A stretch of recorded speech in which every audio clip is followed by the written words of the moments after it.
ഏകദേശം 2 മാസത്തോളമായിട്ട് വീഡിയോ ഒന്നും ചെയ്തിട്ടില്ലായിരുന്നു കേട്ടോ. സുഖമില്ലാത്തതിൻ്റെ പേരിൽ ട്രീറ്റ്മെൻറ്റിന് വന്നതായിരുന്നു. ട്രീറ്റ്മെൻറ്റ് കഴിഞ്ഞ് തിരിച്ചു പോയി, വീണ്ടും തിരിച്ചു വന്നു. ഒരു ഓപ്പറേഷൻ വേണ്ടി വന്നു. ഓപ്പറേഷൻ കഴിഞ്ഞു. പെരിന്തൽമണ്ണ EMS വെച്ചിട്ടായിരുന്നു ഓപ്പറേഷന്.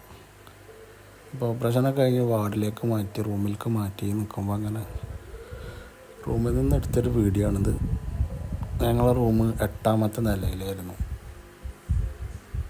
8ാമത്തെ നിലയിൽ നിന്ന് ഒരു ബാൽക്കണി ഉണ്ട്. ആ ബാൽക്കണിയിലൂടെ നോക്കിക്കഴിഞ്ഞാൽ ഏകദേശം പെരിന്തൽമണ്ണ ആ ഏരിയയിലുള്ള അതിമനോഹരമായിട്ടുള്ളൊരു മല. ഈ മലക്ക് എന്തോ പ്രത്യേക ഒരു പേരുണ്ട്, എനിക്ക് ആ പേര് ഞാൻ മറന്നു കേട്ടോ. അവിടെ നല്ല വ്യൂ ആയിരുന്നു. അങ്ങനെ അവിടെ നിന്ന് എടുത്തൊരു വീഡിയോ ആണ്. ഇപ്പം ഇൻഷാല്ലാ അസുഖങ്ങളൊക്കെ മാറി ഹോസ്പിറ്റലിൽ നിന്ന് ഡിസ്ചാർജായി വീട്ടിലെത്തി സുഖമായിട്ടിരിക്കുന്നുണ്ട്. അവിടെ നിന്ന് അങ്ങനെ ഒരു വീഡിയോ എടുത്തപ്പോൾ ജസ്റ്റ് ഒന്ന് പോസ്റ്റ് ചെയ്തു എന്ന് മാത്രം. ഓക്കെ.